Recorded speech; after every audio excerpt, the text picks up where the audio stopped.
We've all heard of organized crime. Today, we're talking about the man who organized it. We all know the mafia, the bosses, the five families, the code of silence. Organized crime became one of the most powerful underground forces in history. But organized crime wasn't always organized. Before the empires, before the rules, before the families, there was chaos. Gang fought gang. Boss fought boss. Every dispute ended in blood. Every alliance was temporary. Every leader believed power belonged to whoever could hold it at gunpoint. Then one man had a different idea. Instead of fighting forever, why not build a system, a structure, an organization, a criminal empire that could survive beyond any single boss? His name was Lucky Luciano. And before he was finished, organized crime would never look the same again. New York City, 1931. The city is drowning in money. Prohibition has turned alcohol into liquid gold. Speakeasies fill every neighborhood. Politicians take bribes. Police officers look the other way. And organized crime is richer than ever before. But beneath the wealth lies a problem. The mafia is at war. Again. Bodies are appearing in alleyways. Gang leaders are disappearing. Assassinations have become routine. Every powerful criminal in New York is choosing sides. The conflict will become known as the Castellamarese War, a violent struggle between rival mafia factions fighting for control of America's criminal underworld. For ordinary people, the violence is terrifying. For ambitious gangsters, it is an opportunity. Because whenever old empires collapse, new empires can be built. And one young gangster is paying very close attention. He is not the oldest. He is not the most feared. He is not even the most powerful. But he may be the smartest man in the room. While others are fighting over territory, he is studying the future. A future where organized crime operates less like a street gang and more like a corporation. A future where profit matters more than tradition. A future where business matters more than ego. A future designed by him. Before history would know him as Lucky Luciano, his name was Salvatore Lucania, and his story began thousands of miles away from New York. Chapter 1. The Immigrant. Sicily, 1987. Salvatore Lucania was born into a world far removed from the glittering skyline that would later define his life. At the time, Sicily was poor. Opportunity was scarce. Many families dreamed of something better. Across the Atlantic, America seemed to offer exactly that, a place where fortunes could be built, a place where hard work could transform lives, a place where the future looked bigger than the past. In 1906, when Salvatore was still a child, his family made a decision that millions of immigrants were making at the time. They left Italy and sailed for America. Like countless others arriving in New York Harbor, they came searching for opportunity. What they found was something far more complicated. The Lower East Side was crowded, dirty, competitive. Thousands of immigrants lived side by side, Irish, Jewish, Italian, each group fighting for survival in its own way. The streets offered lessons that schools could not. Lessons about power, respect, fear, and money. Young Salvatore learned quickly, because in neighborhoods like these, learning slowly could be dangerous. The boy who arrived from Sicily soon discovered something that would shape the rest of his life. Rules mattered, but power mattered more. And among the crowded streets of New York City, a future crime boss was already beginning to emerge. Most immigrants came to America hoping to escape poverty. Young Salvatore had a different ambition. He didn't want to survive the streets, he wanted to control them. And before long, he would meet the people who would help him do exactly that. Chapter 2. The Young Criminal. By the time Salvatore Lucania reached his teenage years, New York had already begun shaping him. The city rewarded ambition, but it rewarded ruthlessness even more. The streets of the Lower East Side were filled with young men looking for opportunities. Some found jobs, others found trouble. Salvatore found both. School never interested him for long. The classroom taught rules, the streets taught leverage, and leverage paid better. Like many future gangsters, he started small, petty theft, street hustles, protection schemes, nothing unusual by the standards of the neighborhood, but there was something unusual about Salvatore himself. He paid attention. While others focused on quick money, he focused on people.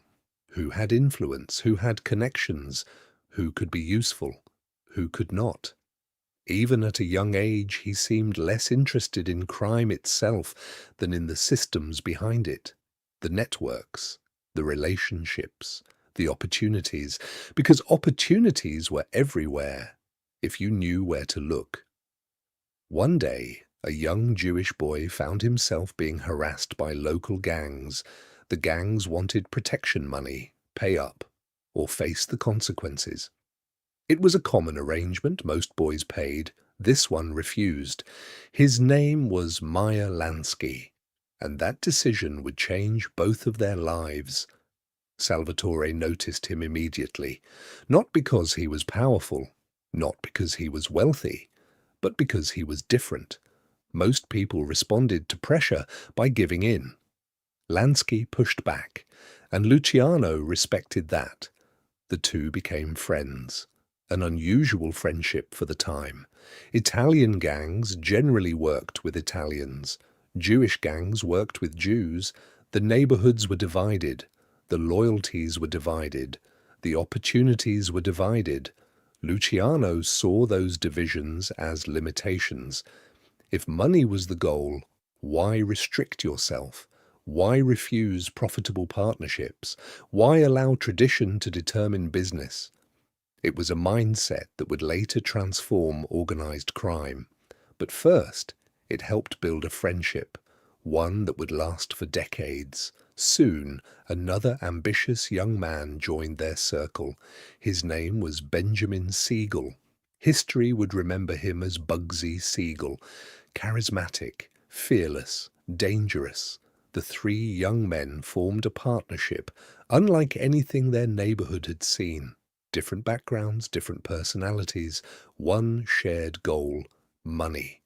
Together they began navigating New York's criminal underworld, learning, adapting, growing, and becoming increasingly ambitious. Then came an opportunity that changed everything: prohibition. In 1920, the United States banned alcohol.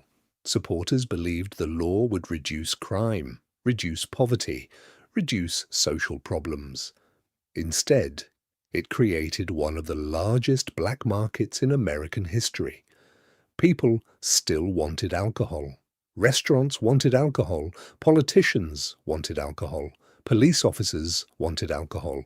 The demand never disappeared, only the legality did. And wherever demand exists, someone eventually supplies it. For criminals, prohibition was not a problem.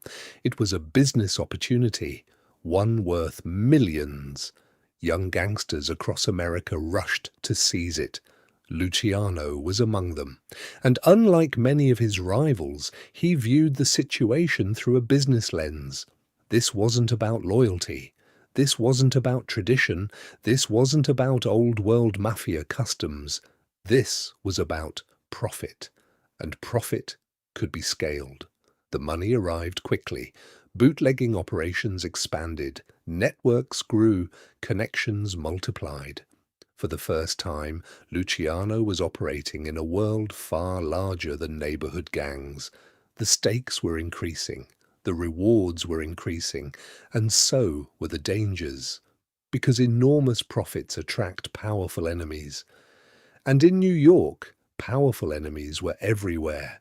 Old mafia bosses controlled vast territories. They followed ancient traditions brought from Sicily, traditions that demanded obedience, respect, and loyalty. Luciano respected their power, but he increasingly questioned their methods. The old bosses were fighting yesterday's battles. He was thinking about tomorrow's opportunities, and eventually those two visions would collide violently. The protection offer.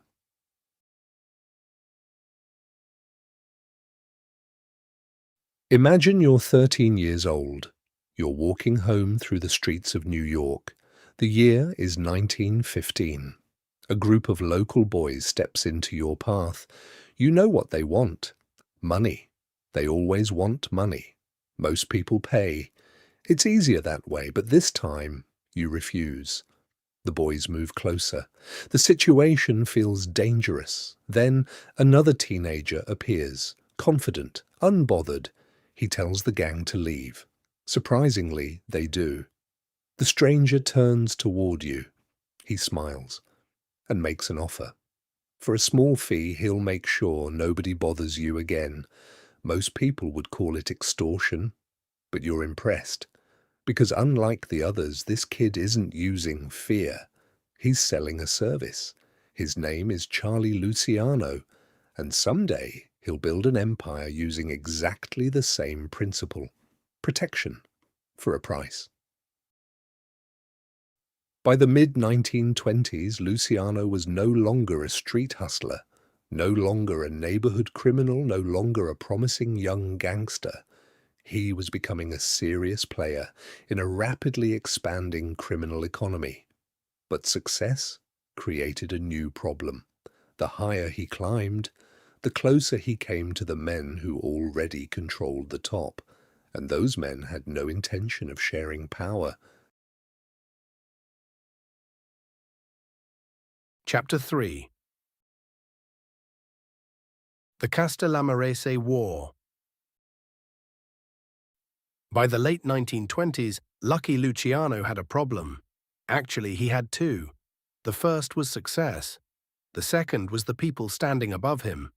For years, New York's mafia had been dominated by older Sicilian bosses, men who believed the old ways were sacred. Tradition, bloodlines, absolute loyalty. Their authority came not just from power, but from heritage. To them, organized crime was not a business. It was a way of life, a hierarchy, a culture, a family. And families did not change. At least, that was the theory. Luciano disagreed. The world was changing. America was changing. Crime was changing. Millions of dollars were flowing through bootlegging networks. New opportunities appeared every day. And yet many of the old bosses remained trapped in old thinking. They refused to work with non-Italians, refused new partnerships, refused new ideas, refused to adapt. To Luciano, it looked less like leadership and more like stubbornness. The problem was that challenging powerful men can be dangerous, especially when those men control armies of gunmen. At the center of the conflict stood two powerful bosses. One was Giuseppe Masseria, known as Joe the Boss. The other was Salvatore Maranzano, a Sicilian immigrant with ambitions of his own. Each man wanted complete control of New York's criminal underworld. Neither was willing to compromise, and soon the city became a battlefield. The conflict that followed would become known as the Castellamarese War, a name that sounds almost elegant. The reality was anything but.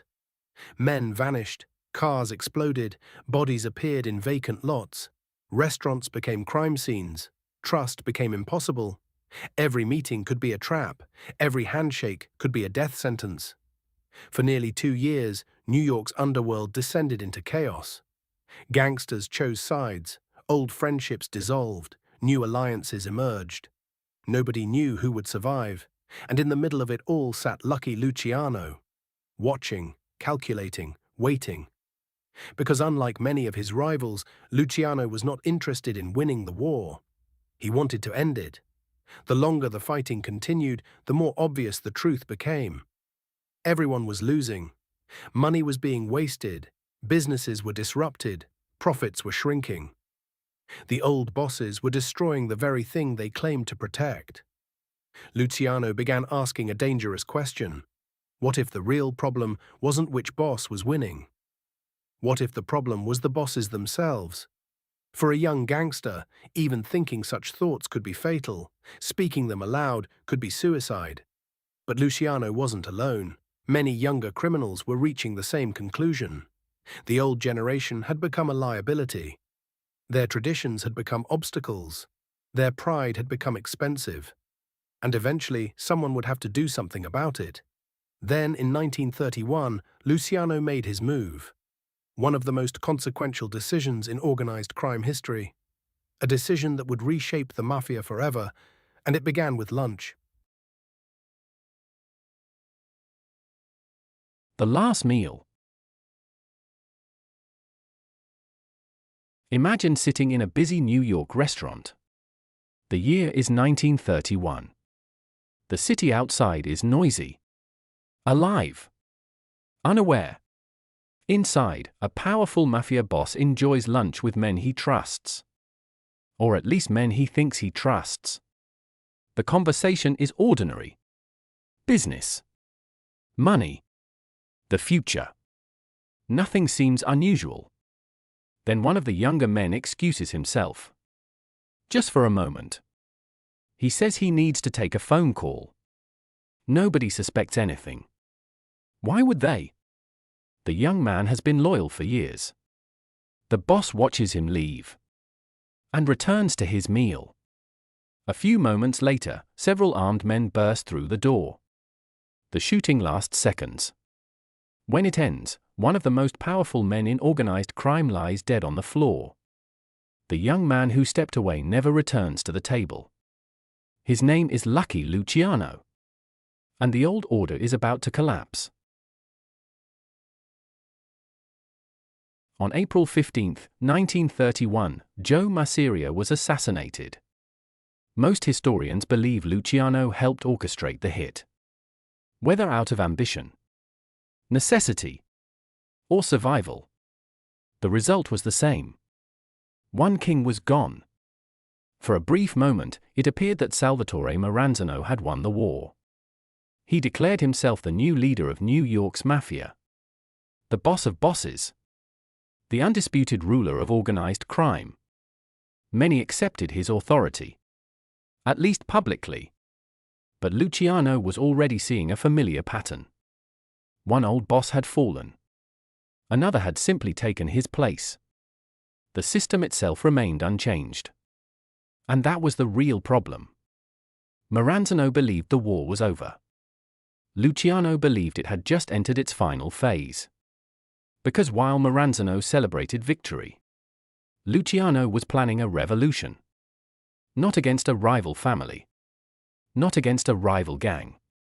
Against the entire structure of organized crime itself. For centuries, power had flowed from the top down. One boss. One throne. One ruler. Lucky Luciano believed that model was obsolete. Dangerous. Inefficient. And soon, he would make a decision that shocked the criminal world.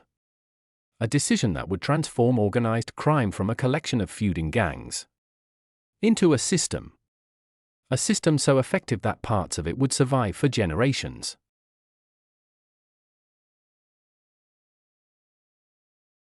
Chapter 4. The bosses must die. When Joe Masseria was murdered, the war appeared to be over. The newspapers never knew the full story. The public never understood what had happened. But inside New York's criminal underworld, everyone knew who had won. Salvatore Maranzano. The last boss standing.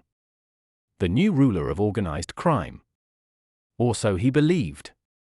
For a brief moment, Maranzano looked unstoppable. His rivals were dead. His enemies were defeated. His authority seemed unquestioned. He gathered the leaders of New York's major crime groups and announced a new order. A hierarchy. A chain of command. A structure based on old Sicilian traditions. At the very top stood Maranzano himself. The boss of bosses. The ultimate authority. Every family beneath him would answer to him. Every major decision would pass through him.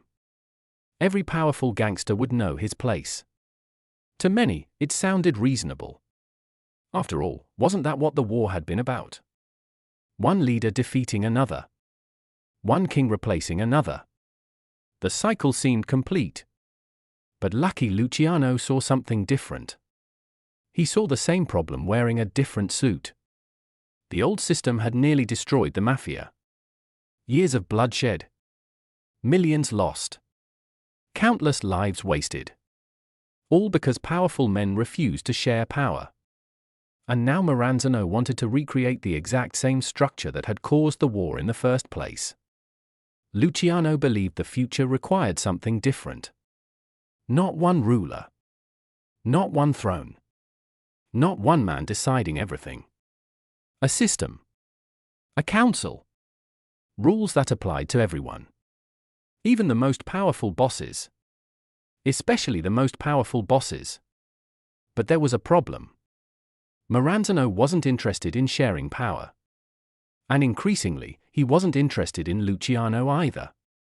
According to numerous accounts, Maranzano had begun viewing Luciano as a threat. Young. Popular. Ambitious. Dangerous. The very qualities that had helped Luciano rise were now making older leaders nervous. Rumors started spreading. Whispers behind closed doors. Private meetings. Quiet conversations. And eventually, Luciano received alarming news.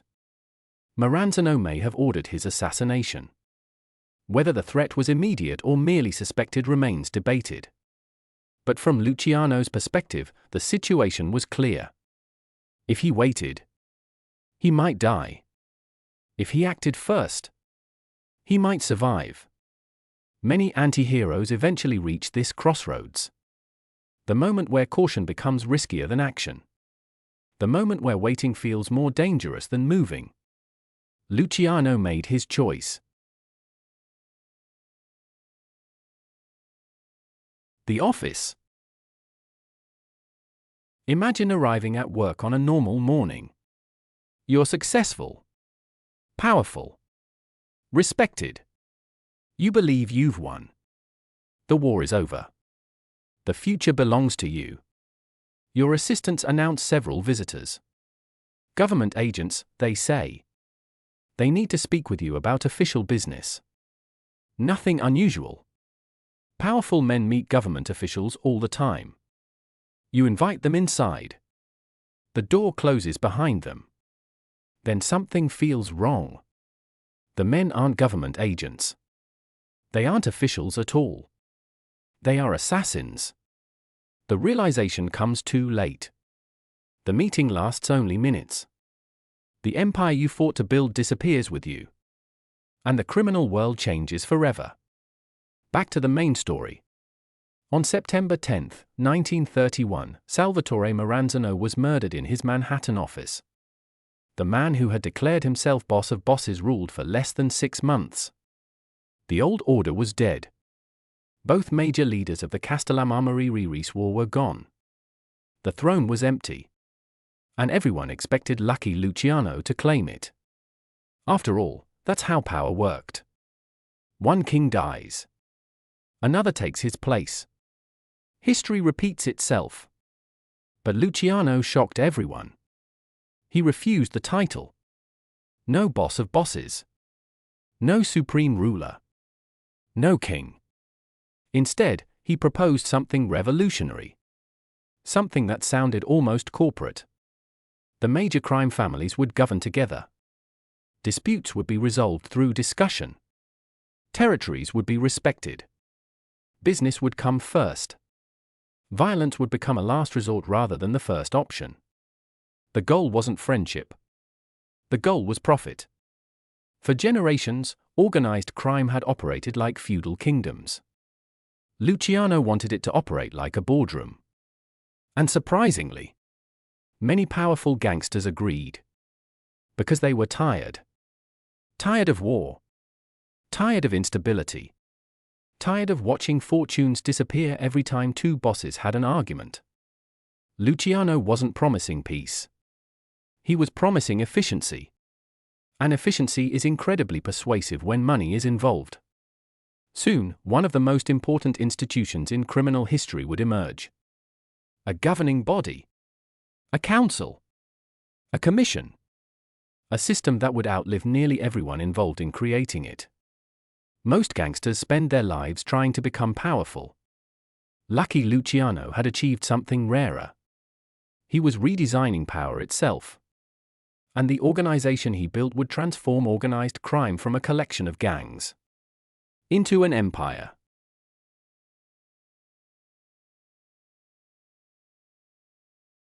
Chapter 5. The Commission.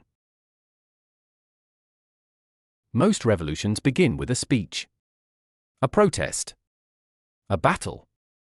Lucky Luciano's revolution began with a meeting.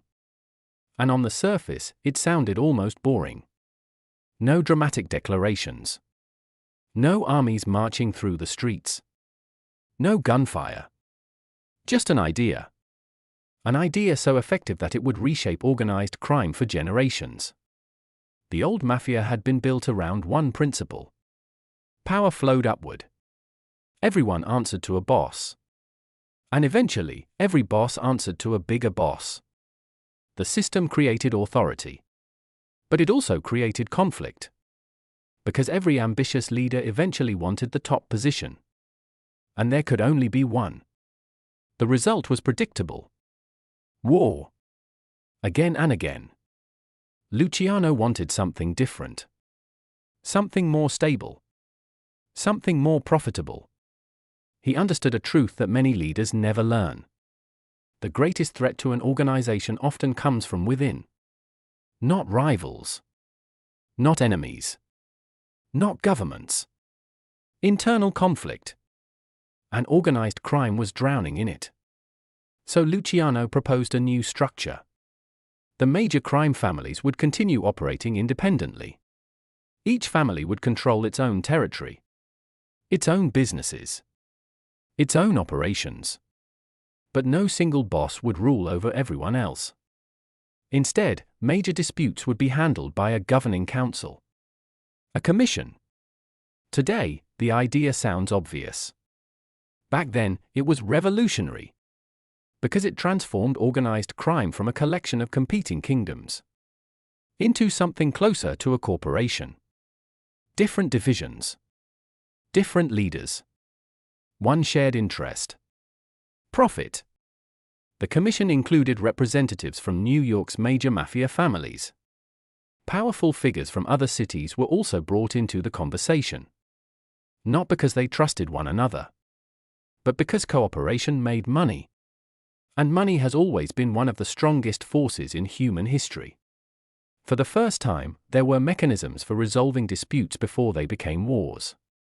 Territories could be negotiated. Partnerships could be formed. Conflicts could be managed. Violence didn't disappear. Far from it. But violence became a business tool rather than a daily habit. And that distinction mattered.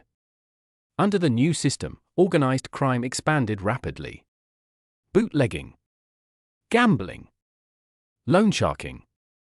Labor racketeering. Protection schemes. Every profitable opportunity became part of a growing network. The money was staggering. Millions of dollars flowed through criminal enterprises every year. At a time when much of America was struggling through economic hardship. Luciano's influence continued to grow. Not because he declared himself king, but because he became something more difficult to replace. A strategist. A coordinator. A man capable of bringing rivals together when necessary. The architect behind the structure. and architects often outlast conquerors. The boardroom. Imagine walking into a meeting. Around the table sit some of the most dangerous men in America. Each one commands soldiers. Each one controls territory. Each one has ordered violence. Each one believes he deserves more power. In another era, this gathering would end in bloodshed. Arguments would become threats.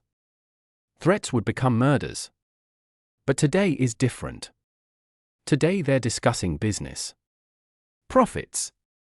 Territories. Investments. Future opportunities. For a moment, it almost resembles a corporate board meeting. Except every executive in the room is a criminal. And the man who brought them together sits quietly at the center. Not the richest. Not the oldest. Not the most feared. But perhaps the most influential. Because he understands something the others are only beginning to learn. A system can generate more wealth than any individual ever could. By the mid-1930s, Lucky Luciano appeared unstoppable. The war was over. The commission was functioning. The money was flowing. His influence stretched far beyond New York. Far beyond Sicily. Far beyond anything he could have imagined as a child arriving in America. He had accomplished what few criminals ever manage. He had built something larger than himself. But success creates visibility. Visibility attracts attention. And while Luciano had been focused on organizing crime, someone else had begun organizing a campaign against him. A determined prosecutor. A man who believed that no criminal should be untouchable. No matter how powerful. No matter how connected. No matter how wealthy. His name was Thomas Dewey. And he was about to become the greatest threat Lucky Luciano had ever faced. For years, Luciano had been solving problems through strategy. Through alliances. Through negotiation. But the law played by different rules. And unlike his rivals in the underworld, the government never needed permission to come after him. Chapter 6. The Fall. Every empire eventually attracts enemies. The larger the empire becomes, the more people want to bring it down. By the mid-1930s, Lucky Luciano had become one of the most powerful figures in America's criminal underworld. His influence stretched across cities, across businesses, across criminal organizations. His system was working. The money kept flowing. The commission was functioning. And for a moment, it appeared that he had achieved the impossible. He had organized chaos. But there was one problem. The government had started paying attention. And unlike rival gangsters, the government could afford to be patient. At the center of the coming storm stood a young prosecutor named Thomas Dewey. Unlike many public officials of the era, Dewey wasn't interested in accepting defeat. He wasn't interested in looking the other way. And he certainly wasn't interested in being intimidated. He wanted results. Big results. The kind that made headlines. The kind that launched careers.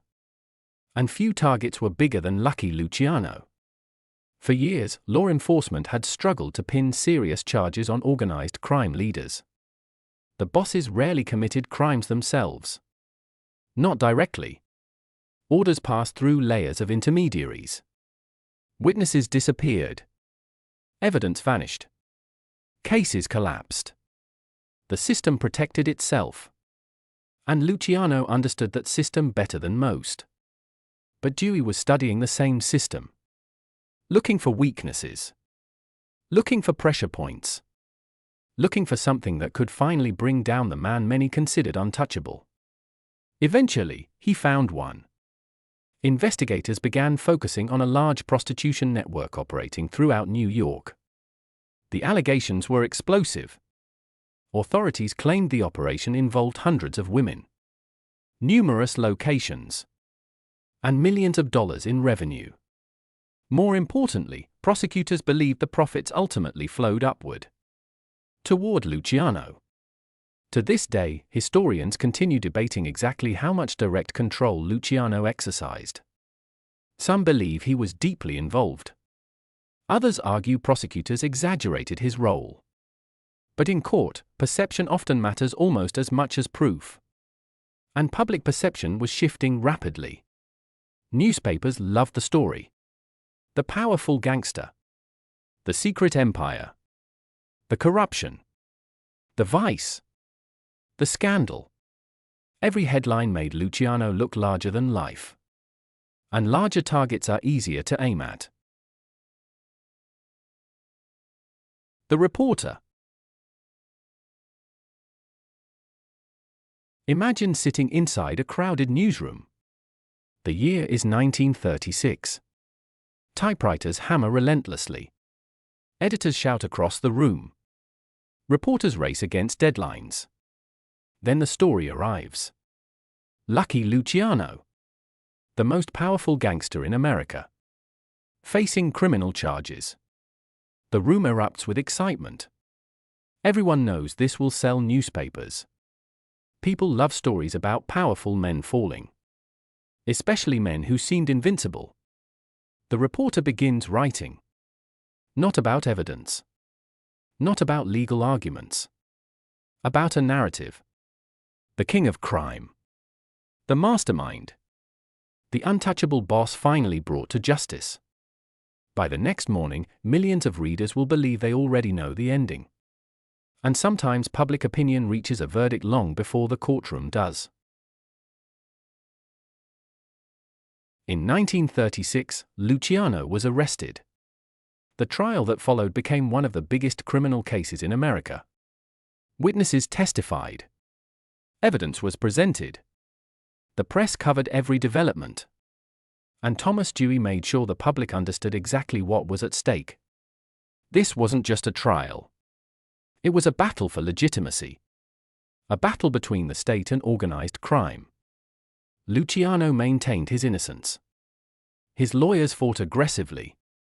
The defense challenged witnesses, questioned testimony, attacked the prosecution's case. But the momentum had shifted. The public wanted accountability. Politicians wanted results. Prosecutors wanted a conviction. Then came the verdict. Guilty. The sentence stunned even experienced observers. 30 to 50 years in prison. An extraordinary punishment. Especially for a man who had spent years avoiding serious legal consequences. Overnight, the architect of organized crime found himself behind bars. No meetings. No luxury restaurants. No private negotiations. No influence. Or so it seemed. For many people, this should have been the end of the story. The rise. The empire. The fall. A classic ending. But history had other plans. Because while Lucky Luciano sat in prison, the world outside was changing. Rapidly. Dangerously. A new war was approaching. A war that would force governments to make unlikely alliances. And before long, the United States government would find itself facing an uncomfortable question. A question nobody expected to ask. What if they needed help from the mafia? Lucky Luciano had spent years building a criminal empire. Now he was trapped inside a prison cell. His enemies celebrated. His rivals watched. His future appeared finished. But sometimes history creates opportunities in the most unexpected places. And World War II was about to offer Luciano one last chance to matter. Chapter 7. The War Deal. When Lucky Luciano entered prison in 1936, most people assumed his story was over. The empire continued without him.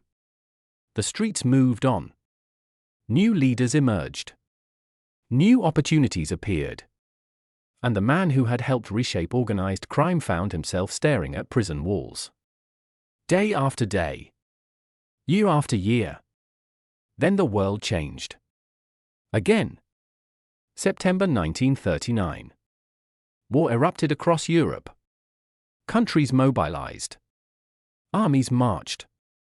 Governments prepared for a conflict unlike anything the world had ever seen.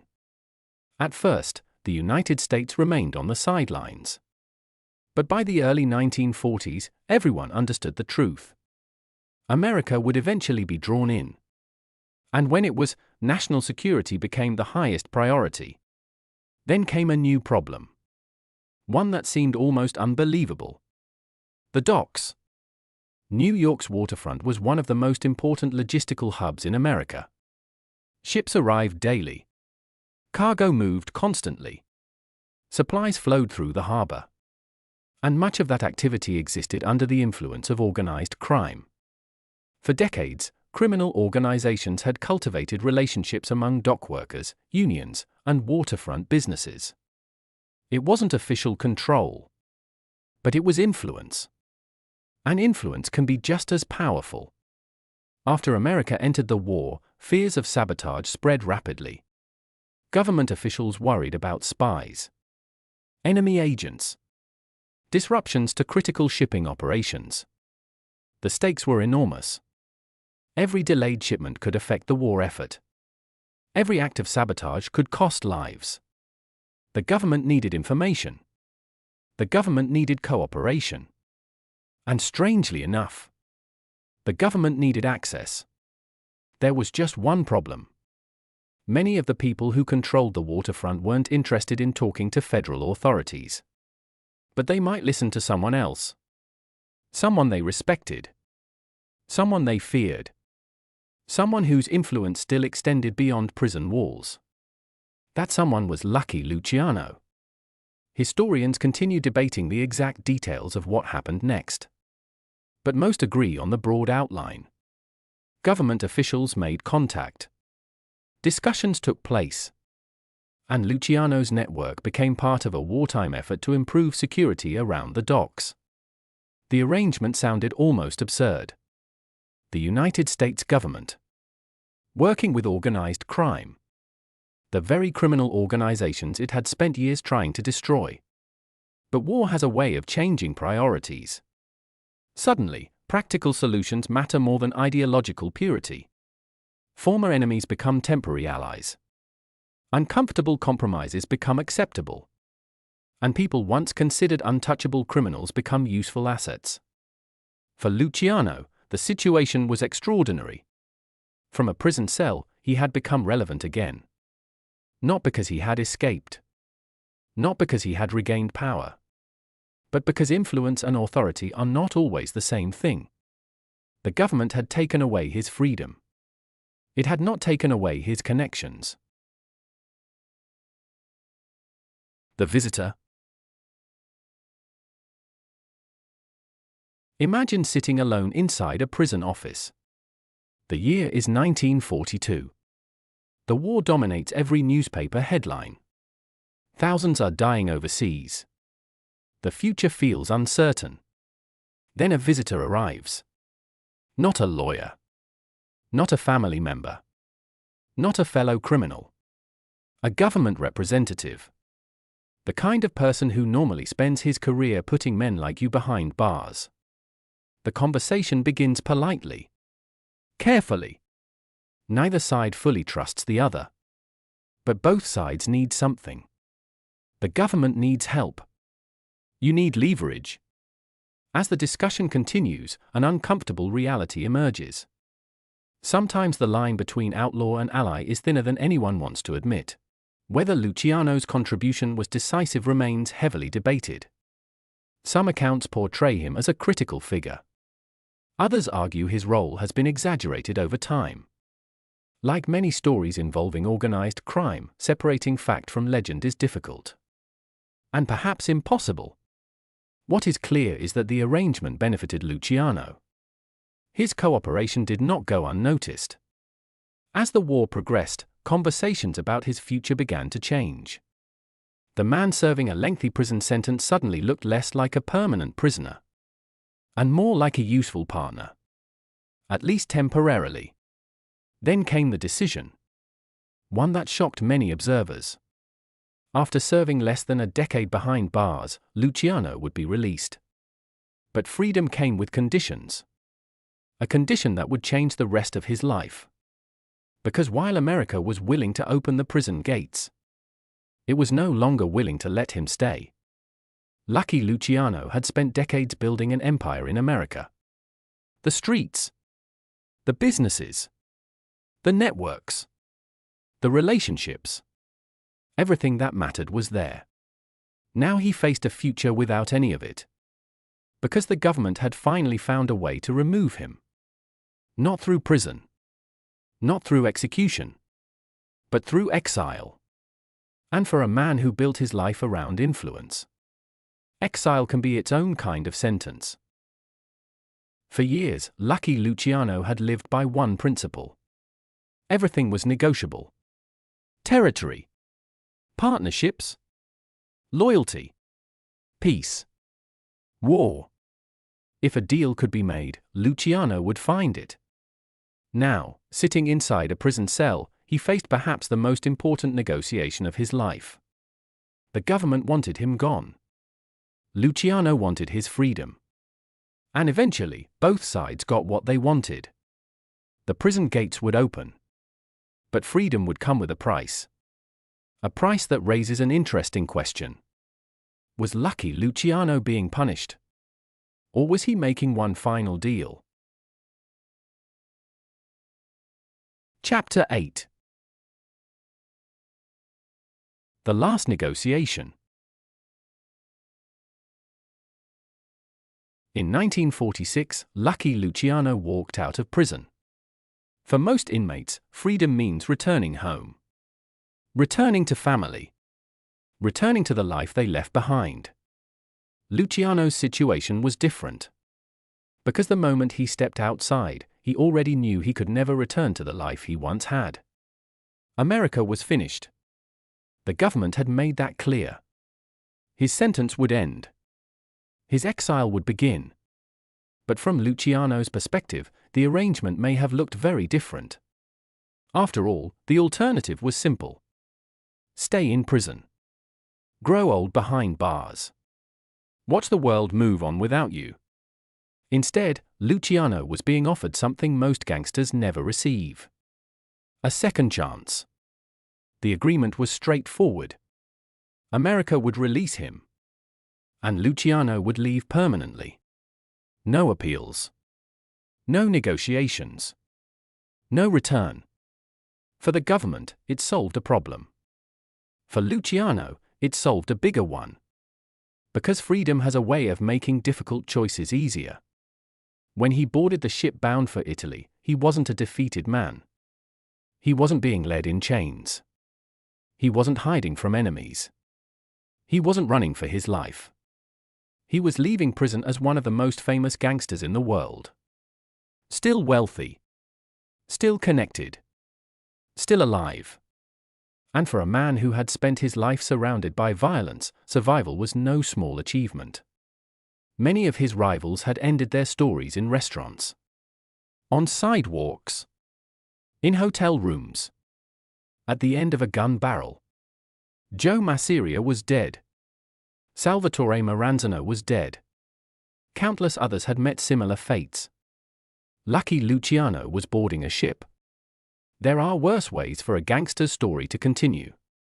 When he arrived in Italy, journalists were waiting.